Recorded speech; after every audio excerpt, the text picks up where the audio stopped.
these murky waters on the River Hamble lies some remains of a medieval ship. But this isn't just any old ship. We're hoping this is the Grasse Dure, Henry V's huge flagship. In fact, it was so big that no bigger boat was built for another 200 years. But amazingly, she only ever had one voyage, and after Henry V's death, she was just abandoned and left to rot.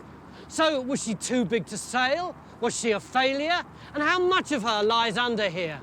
We've got just 3 days to find out.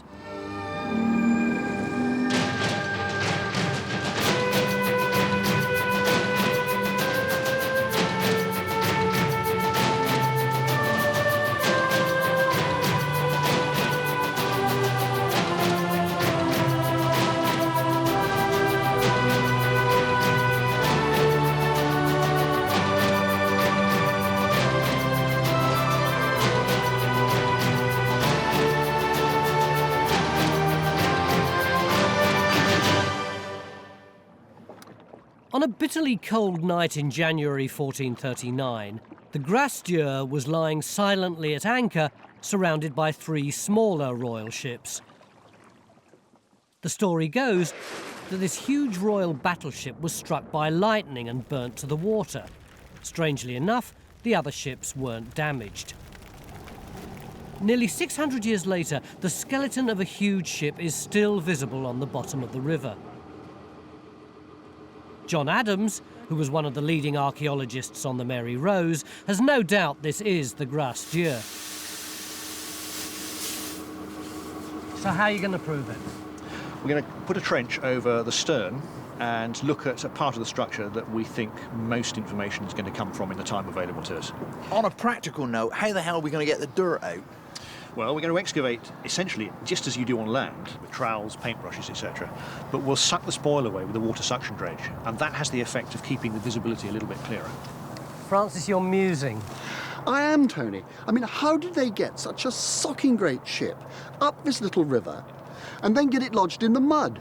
Well, they cut what we call a mud berth, and that would have been a big trench into the side of the riverbank, probably cut at a very low spring tide, and that would have allowed them to get another 20 metres into the bank, and so that it would have still allowed traffic to carry on past.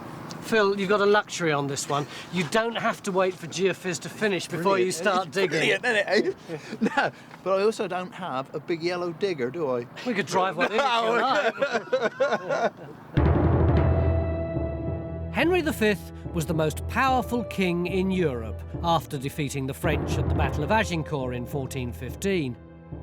In just one day, the English wiped out most of the French nobility. Even though Agincourt was the last great land battle of the 100 Years' War, the French and their powerful allies, the Genoese, posed a continual threat on the seas with their huge warships called carracks. Henry V kept his royal navy here in the Hamble River. Unlike Southampton, which had been raided several times by the Genoese, the Hamble was a safe anchorage, protected from the invaders by a chain across the river mouth.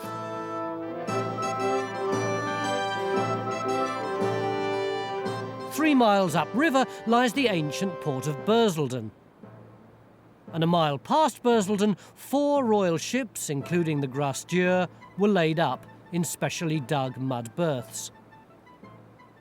John has been talking about this wreck as though he knows it's the Grasse Dure, but we don't know that, do we? Oh, yes, we do. How? Well, we've got a great deal of documentary evidence which makes it quite clear why, when it was built, how much it cost and who built it. But Susan, that just says that there was once a boat called the Grasse Dure, not that this is it. Ah, but one of the documents tells us that it was brought up the river here, anchored in the river for some years, and then eventually beached on the mud flats over there. Well, OK, Susan, so it did sink here at some time. Not sink, it was beached. OK, it was beached here at some time. But that doesn't mean that what he's found is it. It could be another medieval boat. No, it couldn't, could it, John? It's too big to be anything else. There is 40 metres from stem to stern of the structure in the mud, and we know that that's not all because the original ship would have been much bigger.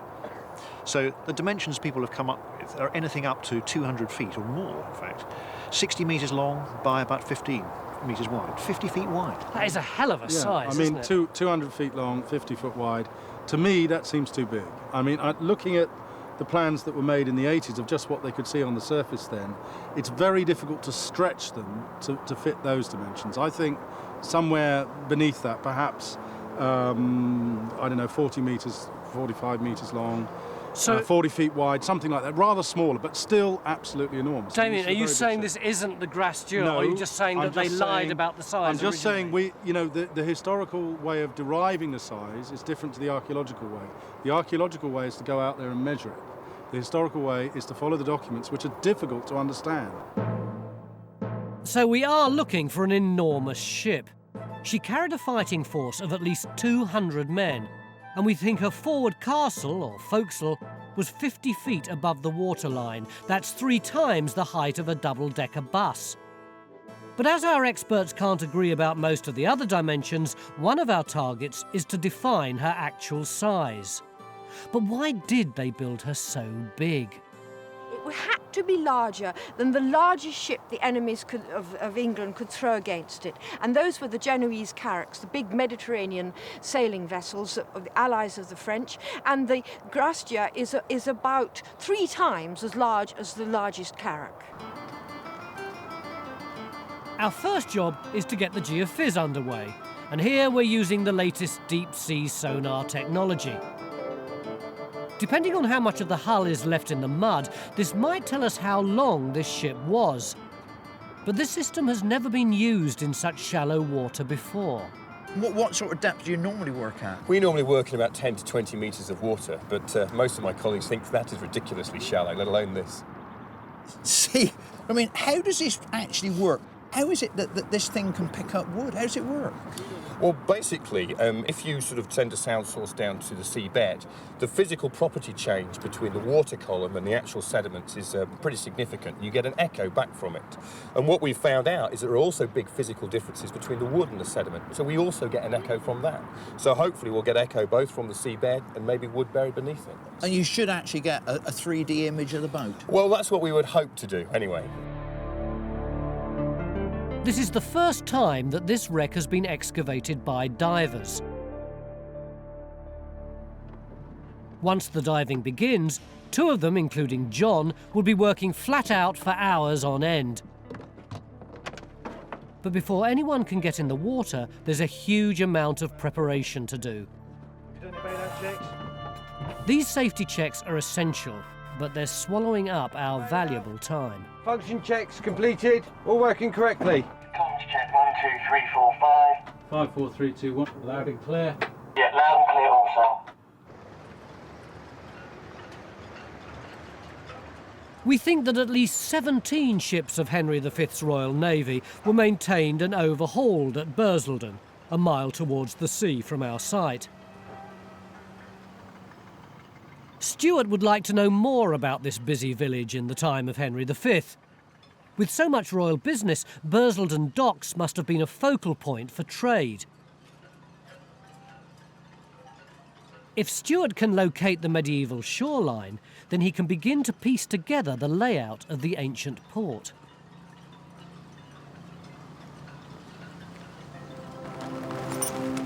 The tides in the river churn up all sorts of silt and weed, and the underwater visibility is very poor, so John has designed a special enclosure. This paddling pool-looking device is called the sea curtain. Once anchored over the trench, the sides can be let down and secured to form a tank.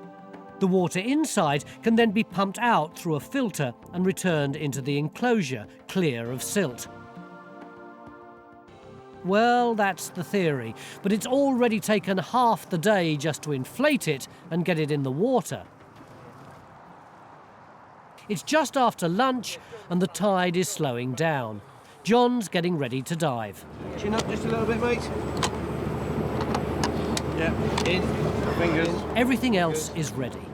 Each diver has a companion on standby in case there's a problem. Contents gauge.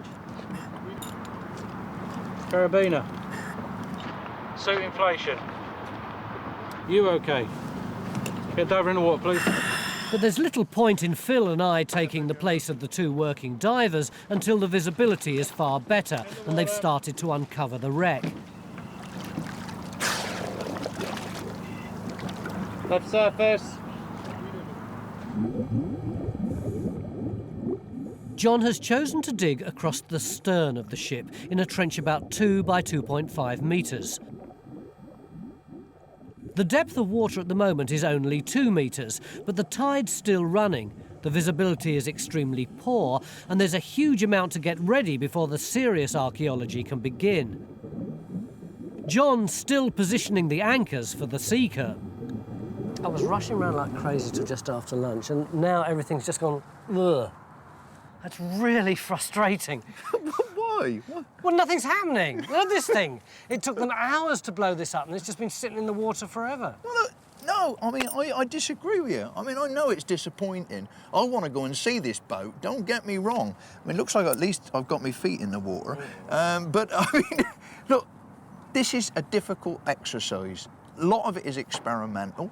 That has never been tried before.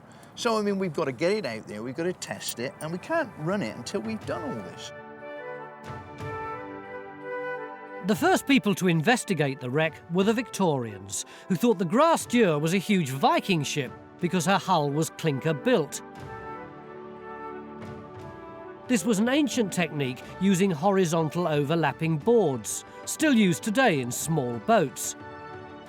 The wreck diggers noticed the old ship's hull was made up of not 1, but 3 planks of oak fastened together with huge ship's nails. Nothing like this had ever been seen before, and not surprisingly, archaeologists since have been asking questions. To understand just how this royal ship was built and the problems the medieval shipwrights faced with a ship of this size, Damien is going to reproduce a very small section of this extraordinarily complicated hull.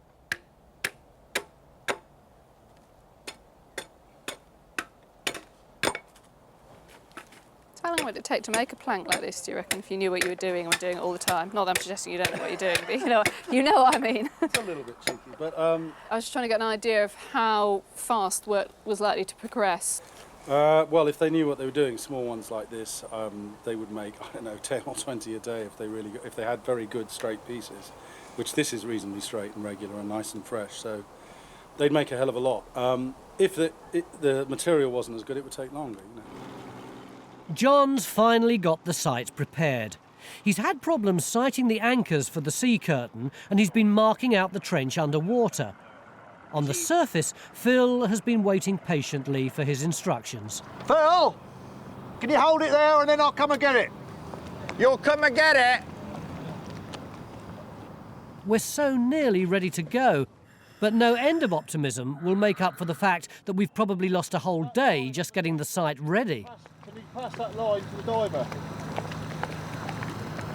Yeah?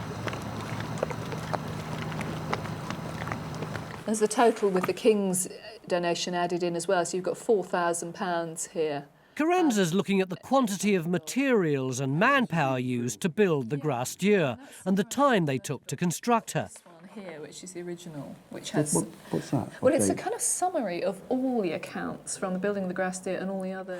There are no diagrams or shipwrights' plans, but there are copies of some of the 15th century commissioning documents and accounts. So there's a huge amount of detail in this, and there's various other documents that people have gone through. And the realisation of what it took to build an enormous royal ship is beginning to dawn. The scale of it is just kind of unbelievable. By the end of our first day, at least a picture of this huge ship is beginning to emerge from the history. And the first glimpses are even beginning to appear from under the silt.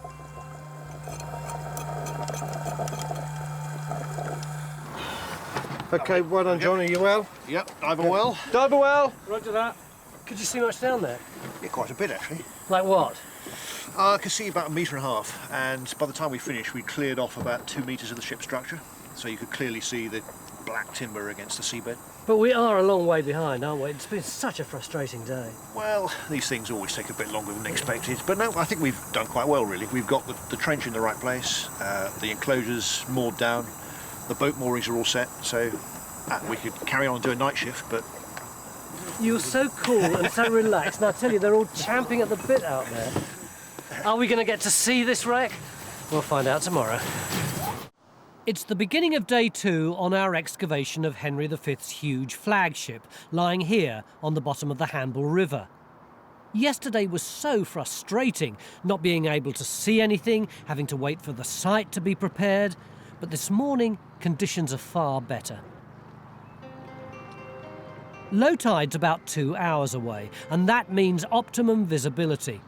The sea curtain can also be anchored down soon, so shortly they can begin to exchange and clean the water. Happily, the dredge, used for sucking away the mud and silt, is working perfectly. And inch by inch, the ship's hull is coming to light for the first time in over 500 years.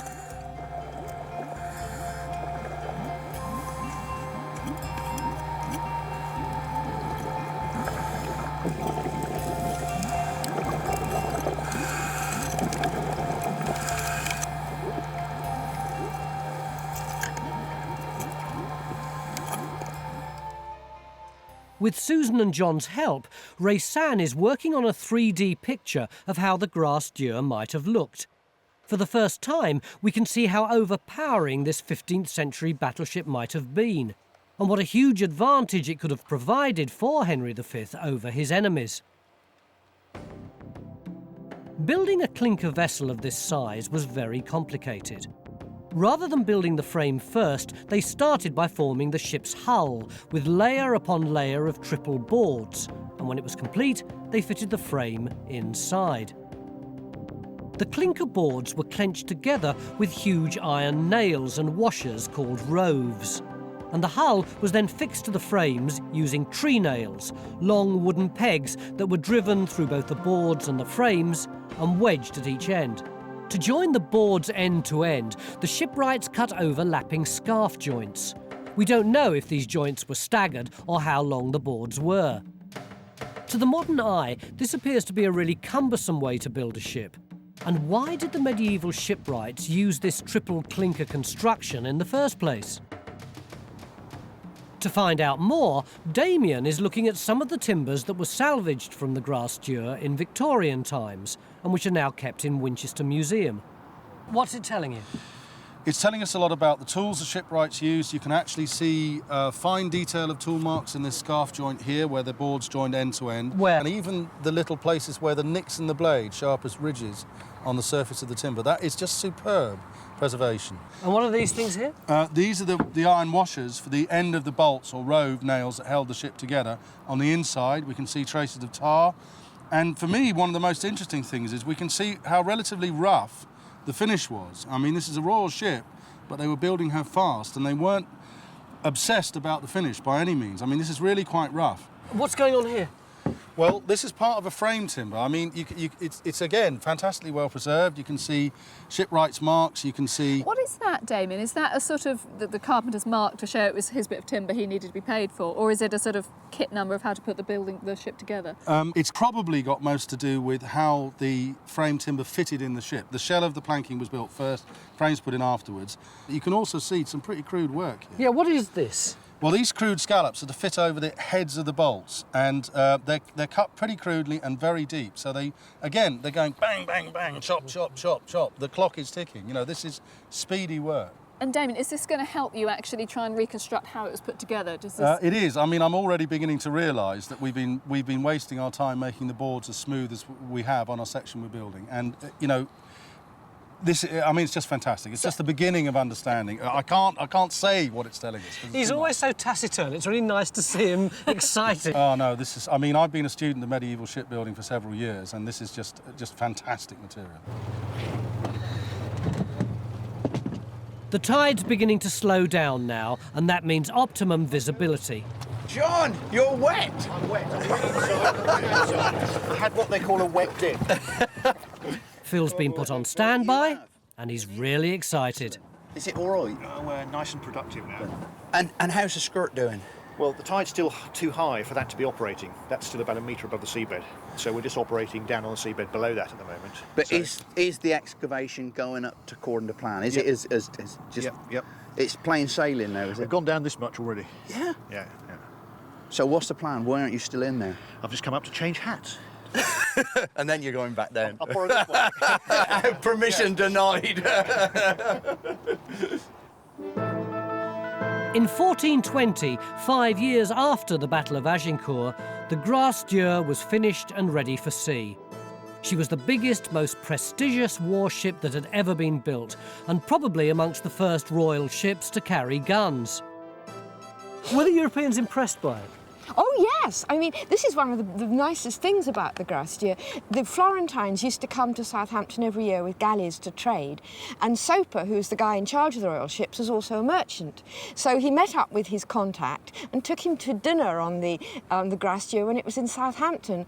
And this guy wrote it all down in his diary, and then he says it was the most beautiful ship I ever seen. Well, that was real praise from a Florentine.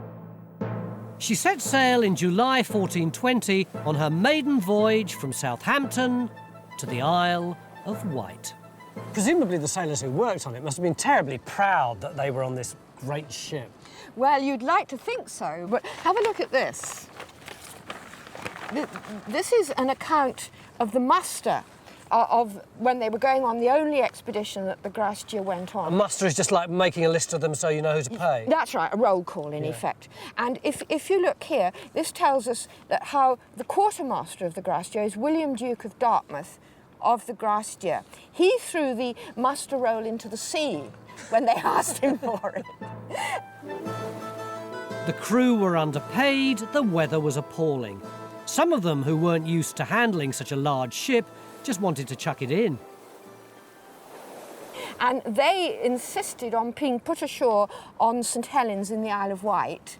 And then things got even worse after that. They attacked one of the servants of the guys taking the muster and tore his clothes, and it says they used verbis contumelis. Otherwise, they swore at him. You know, I find this so refreshing. When we're doing archaeology, we're always going, oh, what a great imposing structure. Look at the size of this boat. But actually, there were ordinary people on it who were really hacked off. Absolutely. They wanted to go home, They didn't they? wanted to go home. I mean, weather was clearly dreadful. They may have been afraid that this vessel was not seaworthy, though there is no evidence whatsoever for that. So after only one wretched voyage, the Grasse Dure was anchored in the mouth of the Hamble to deter enemy raiders. Eventually she was berthed upriver and her masts and rigging taken away. She was never to see the open water again.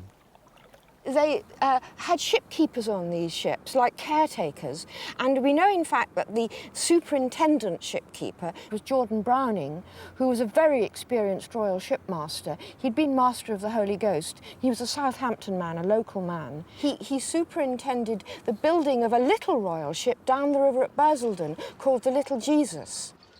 Well, Stuart's our man on the spot.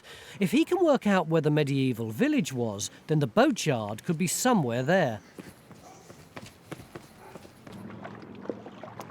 232 in the main, all functioning correctly. Ready to hat the diver. You happy, Phil? I am overjoyed. I can't tell you how long I've waited for this. Good. It's mid-afternoon on day 2, and Phil's moment has finally come. You happy? I am absolutely happy. Diver 2 ready to enter the water. But there's a problem.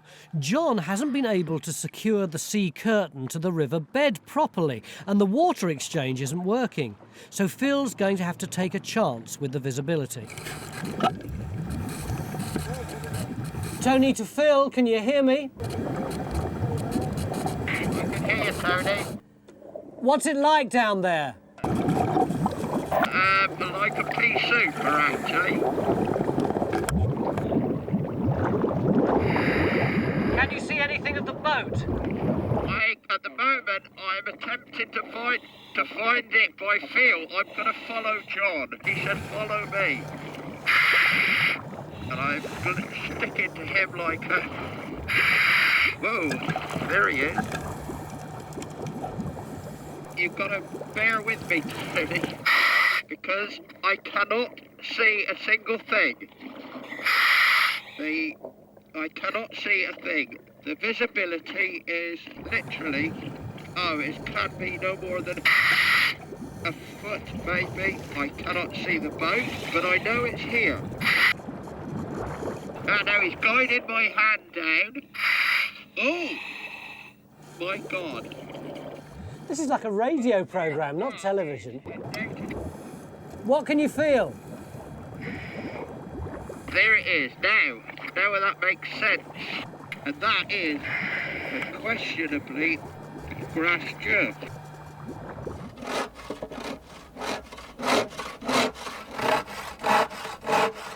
Damien's ready to put together his section of the triple-boarded hull. He's just waiting on some nails he's ordered from local blacksmith Colin Phillips. Oh, hi. Hi. Oh my God, they're enormous. Frighteningly big. Yeah, unbelievable. And someone was telling me that you'd actually weighed these. And what sort of weight is that then? 1 pound and 8.5 ounces. It's unbelievable. There's a huge amount of iron. And these are the rows. Brilliant. I mean, these are incredible. These are just so much bigger than the examples that we normally deal with. I mean, they're twice the size, basically. Now, the job will be to see if we can actually cut these and rivet them, because they are so massive. OK, thank you. All right, then. Less than 20 years after her maiden voyage from Southampton, the Grasse Dure was struck by lightning in her mud berth and burnt to the waterline. 10 men spent over 3 months salvaging 8 tons of precious iron from her hull, presumably on the orders of her masters in Burlesdon.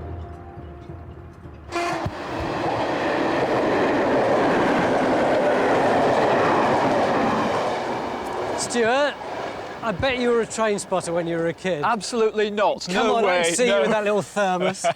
Listen, over the other side, they were saying that there was this guy called Jordan Browning, who was the caretaker of the Grasse Dure once it had been laid up. And he actually made ships just around here. Mm-hmm. What would this place have been like at that time? Well, in the 15th century, well, obviously it wouldn't be as genteel as it is now, and there certainly wouldn't be a railway line here. But the present foreshore of the river, that's very much where it would have been at that period. And the water line would have come through here to the edge of that car park there. Yeah, yeah. Run along to the edge of the car park over here to where the road is. Yeah. And then swept back out to there. It's like a huge creek. All this would have been creeks, mud flats, that sort of thing. Do we reckon that Jordan Browning's boatyard could have been around here then? Well, the one thing I'm reasonably certain of is that the focus of settlement at that period would have been in this area. The church is up on the top of the hill there, at the end of this creek, and that's where you'd expect the boat building to start from in that period. This would have been an industrial community, boatyards here, hammering, carts being brought backwards and forwards, that sort of thing. Lots of smoke, lots of activity. Do you want to get the number of that train? So Jordan Browning's boatyard could have been there. So most of the boat building foreshore of medieval Burlesdon appears to be under the railway line. Tomorrow, Stuart's going to pinpoint the creek between the foreshore and the church with Francis, who can open some test pits. John and his team have been diving for 8 hours now and are making really good progress, even in the poorest visibility. Because this is almost vertical. Because the stern's about here. The other isn't it? side is just about here. Yeah. It's not far away. These are really tough conditions, even for the most experienced divers.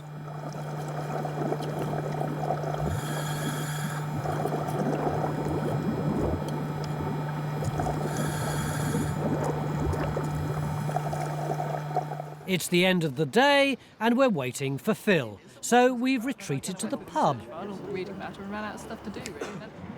But Phil is the bearer of bad news. The sea curtain is a non-starter. After 2 days, John's decided to abandon it altogether. It's just not working. I mean, we did spend a hell of a lot of time putting it in. If we hadn't... And installing it. If we'd ignored it, if we'd gone in without it, we could have been diving, by lunchtime today. Yeah, but you know, on the other side, you know, I mean, okay, it doesn't come as a great surprise to me, but I mean, the main thing is, I've actually been down here. Don't let's be too glum. We may not have seen the Grasse Dure. I've seen the You have not seen it. I have seen it. It's about that far away, but I have seen You the Grasse saw it like a short-sighted mole. I saw it. As I live and breathe, I saw it. Tomorrow, let's hope that we can see it a little bit clearer. And tomorrow, I'm going to get down and have a look at it, all right? Yeah. Beginning of day 3 in our search for Henry V's flagship, and yesterday was so frustrating. Phil managed to dive the wreck eventually, but the visibility was so bad he couldn't see anything, he could just feel it.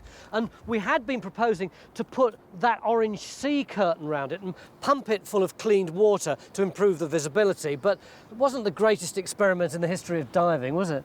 Archaeology is all about interpretation, Tony. And I think it worked brilliantly, actually. We now have a working system, and I now know that that device will work really well in another situation. So it was a great experiment, it's just that we can't use it here. Well, in 3 days, it's just too much of a rush to get it deployed. So are we going to be able to dive the wreck today in circumstances which will allow us to see it? If you come in when the water's moving just gently enough to take away the sediment, then you'll see what I see. I'd really it's love fantastic. to, mate. Yeah, now we've been making great progress. Show me what you have soon. Okay, well, we opened up a trench across the stern of the vessel, and we've got a series of frame timbers coming up almost vertically, with the outer planking still attached. But what's rather nice about it is that we can actually see part of the construction sequence. These are the scarfed ends, the tapering ends of the planks. And this is one of the things that we've been wanting to find out, actually how long these planks are. So we can now follow those and find the joints at the other end. What's this? Well, this is to give you an impression of the three-dimensional setup of the structure that we've got. Here are the frames coming up, massive things. And this is the planking still in position, stepping down, sort of clinker fashion, down into the seabed. Are we going to be able to get on any faster than we did yesterday? Faster? You can't make me work any faster than I did yesterday. We've been champing at the bit, and all the time he's so easy, so relaxed. I hope you're right. Let's have this conversation at 6 o'clock tonight. Right, yes. Yeah, that's fine. Phil and I haven't seen any of this underwater yet. John's trench is 2 metres from where the ship's rudder would have been. He's seeing both sides of the ship's hull, with the triple thickness planking tapering down to the stern post. The frame timbers here look as if they're 40 by 50 centimetres thick, which are far bigger than he'd expected. And John thinks there could be anything from 1.5 metres to 2 metres of the hull still under the mud. Justin Dix has been processing his sonar geophysics results at the Southampton Oceanography Centre. And it's really exciting, Phil. Even in this very shallow water, we've got a really good image. This, along here, is the actual seabed. And we can actually sort of add that on there. And then what we've got is a really strong anomaly, really sort of yellow and red colours here, very, very strong reflections. That is a cross-section through the Grasse Dure. And that's actually cutting a slice through the actual Grasse Dure. And in fact, the reflections are so strong, we get nothing, no sound being reflected back beneath. Whereas on either side, where it's just a sort of muddy sediments, we get sort of horizontal layers, sort of some basic layering within it. So we're fairly confident that's the actual hull.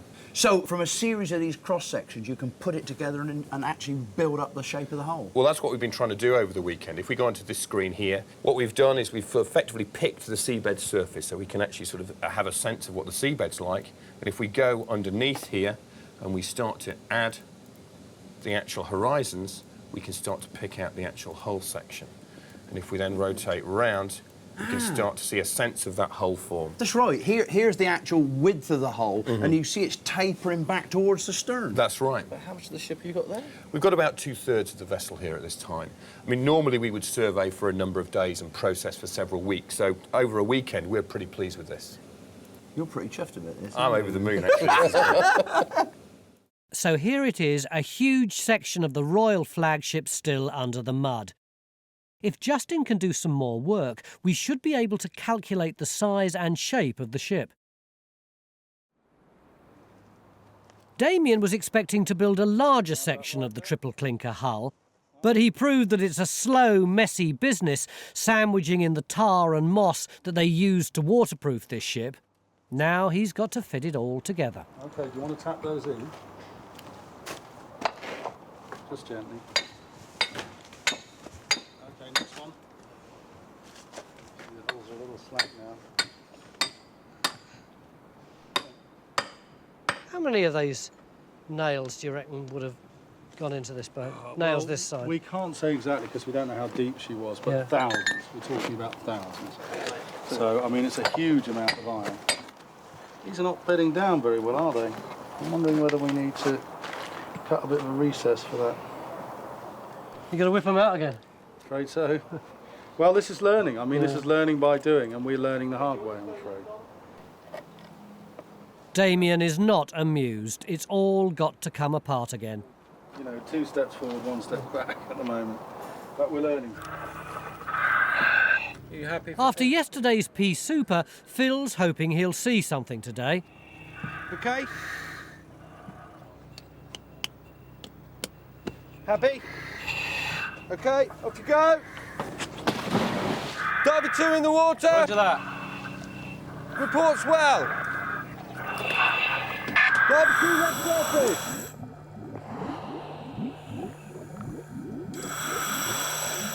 This is much more like it. The visibility's so much better.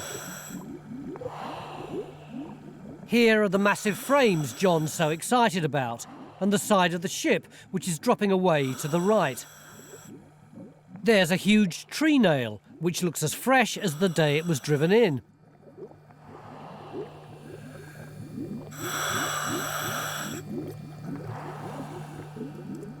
And a scarf joint. One of the main tasks today is to establish the length of the boards that form the clinker hull. Colin McEwen, who's diving with Phil at the moment, is measuring one of the hull planks. Right, could you just give me a measurement from the scarf joint at the end that's free back to the farthest point away that you can get? Okay. Understood? Yeah, understood.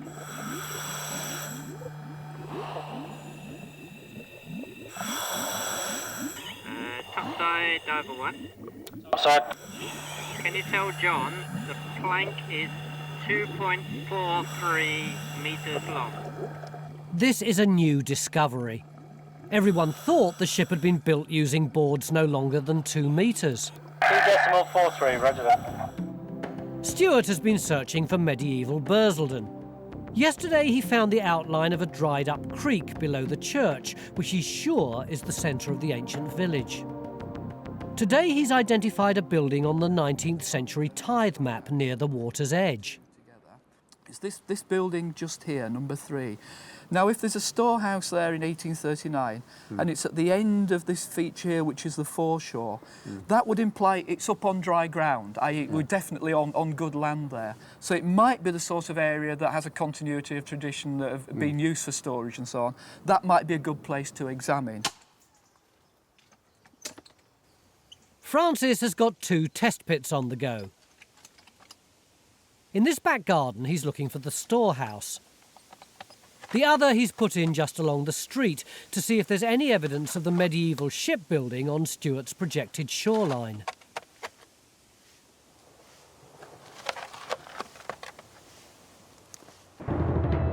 In 1422, Henry V died, just 2 years after the Grasse Dure's maiden voyage. She cost a massive £4,000 to build. You could have probably put up a fine cathedral for that at the time. And Robert Byrd, the clerk of works of the ship, who'd lent the king some of the money to build her, didn't do very well out of it. So did he actually manage to get his money back and make a profit on building the Grasse Dure? Very unlikely. I mean, here you've got the total amount received, and then down here you've got the total expended, and in fact it says rather sort of laconically he should have more, £65 12 shillings and 8p halfpenny. So he made a loss? He made a loss. On this case, not a very big one, but still a loss. And his chances of getting this back were pretty slim. Even though it's written down in the exchequer? Even though it's written down, yes, yes. Tony, comms check, 1, 2, 3, 4, 5. Yeah, I can hear you fine. Roger that, loud and clear. You happy? Diver 2 ready for the water. Roger that, get the diver in the water, please. I don't think I've ever been on a time team where it's taken me 2.5 days before I get to see the archaeology. Reports well. But now the moment has come.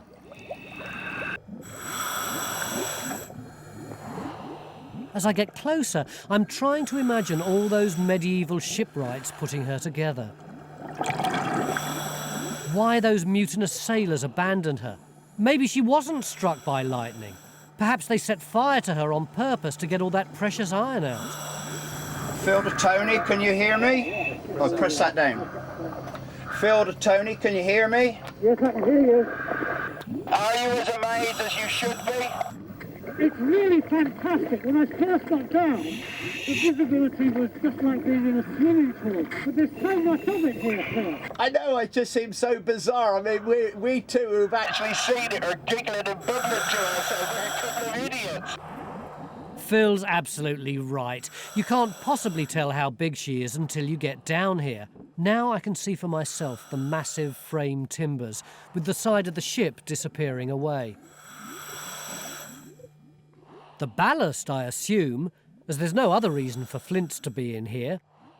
And until you see how close together these enormous timbers are that step down towards the stern, you can't appreciate the scale of this ship. Archaeologically, John's made great progress this weekend, and he's made yet another discovery. The surprise this morning was when we followed the frames back north to the other side of the ship, and it appears to me as though we have a series of truly massive crooked, grown floor timbers, sort of big Y-shaped timbers, standing on the keel. That sounds extremely plausible to me. It's like some later 17th century ships, these big Y-shaped timbers. That's really interesting information. Yeah, I hardly dare say this, but this does look to me very similar to those grown floor timbers at the bow of the Mary Rose. Over. Yes, I'm not surprised. That would be, I think, the most likely option, you know, within the sort of medieval mindset.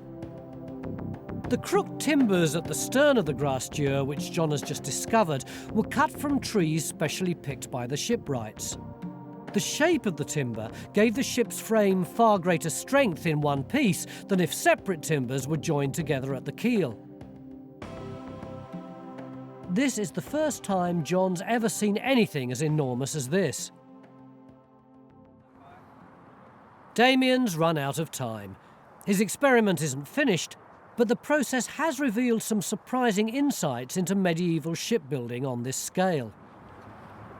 We've learned things like that these absolutely massive nails, which are basically 4 times the size of your average medieval ship nail, just can't be worked the same way that the smaller nails can be. I think they may well have actually got blacksmiths to cut them individually off the ship before they use them, because cutting them off the ship's a lot quicker. And then chase these in? And then they might recess them in where they had to. If the nails were square, they wouldn't need to do that.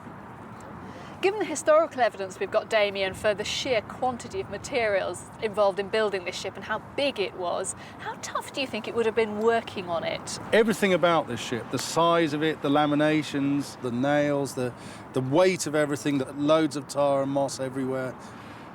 It's complicated, it's difficult. I don't think it would have been a popular ship to work on myself. So perhaps they'd have started off thinking they could just scale up, and it became more difficult the minute they started trying to do it. I think all the shipwrights were schooled in a simpler tradition, which ultimately goes right back to the Iron Age, and they were struggling in new circumstances, having to build enormously bigger ships. Cannons were coming in, oceanic voyages and so on, and really the technology wasn't up to that. My view is that it's really a bit of a technological dead end. The Grasse Dure heralded the end of the great clinker ships. By the time Henry VIII launched the Mary Rose nearly 100 years later, the old clinker technology had given way to a radically different carvel design, using parallel boards fixed edge to edge onto a rigid frame. This morning, Francis and Stuart started to look for the medieval shoreline in Burlesdon. One of their targets was the remains of a storehouse near the old dried-up creek. Francis, I reckon this must be the most impressive rhubarb plant in England. I hope your archaeology is as exciting. Well, actually it is, Tony. This is the storehouse. We've gone down and we've hit lots of rocks. And I think these are footings for walls or something like that. We don't know what date they are. But next door, right, dug a little hole and came up with this. Now that makes me very excited. It's a bit of pottery dated about 1450. So that is right on the money for the Grasse Dure. And then we've also found in that trench a large-headed nail that could be something to do with ships, but we don't know for sure yet. What does it tell us? Well, what it tells us is what Burlesdon is in the late 15th century. Burlesdon seems to be, I think we're right in our original assumptions, between there and just beyond the main road which exists today. So that's the Burlesdon of the 16th century with the creek out in front of it. So if Stuart's right, this dried-up creek just by the church could have been at the heart of medieval Burlesdon and the centre of a royal shipbuilding business which would grow and diversify for centuries to come, or at least until the railways came along. Carenza has discovered that the practicalities of building the Grasse Dure were astounding. It's a remarkable testament to the courage and ambition of those medieval shipwrights. I mean, what's really struck me is the sheer quantities of everything that was required to build it. I mean, there's thousands of gallons of tar and pitch are needed to waterproof it, 38 tons of rope for the sails, never mind anything else for the sails. There's 23 tons of iron required to make 52,000 pounds of nails. That's just the nails on the ship. And that's without the acres of timber that you need to hold together. I mean, the figures for that are unbelievable, aren't they? 2,735 oak trees, 1,145 beech trees. Now, at a tonne and a half per tree, you know, that's over 6,500 tonnes of wood. Just moving that around must have been phenomenal. And that doesn't include all the timber that came from abroad. Yeah. You're absolutely right. I mean, some of it came from the Baltic. You've got wainscot boards, and you've got regols, which are timber from Riga, and you've got Prussian deal, which again is all from the Baltic, coming into the East Coast ports here. And then there's the fitting out, the anchors. It's got 24 anchors, and the largest one is 17 feet high. That anchor had a name. It was called Tinctor, and it survives in the royal accounts right up to the time of Henry VII. Over the 3 days, we've discovered a lot more about the Grasse Dure. From the sonar geophysics, we think that she measured about 120 feet long at the keel. And when you take into account the overhanging bow and stern, she was probably longer than 200 feet. And there's no doubt that she was very broad, over 50 feet at the widest point. John's discovered a lot of new technical information, from the length of the hull planking to the sizes and arrangement of the stern timbers. As a ship, we can't say if she was a success or a failure, because through no fault of her own, the Grasse Dure was a battleship without a war. There's no doubt that if she'd gone out in anger, she could have overpowered her enemies, but would she have lasted the ravages of the wind and the sea? That we shall never know. This was always going to be a difficult shoot, what with the untried technology, and the very fast-flowing river, and the bad visibility. And there were times when I thought we weren't going to get anywhere. But actually, we know far more about the Grasse Dure than we did 3 days ago. And that's why we came here. The rest of the time team have gone home, but I've got to have just one more look. Left surface. Number 2, left surface. Roger that.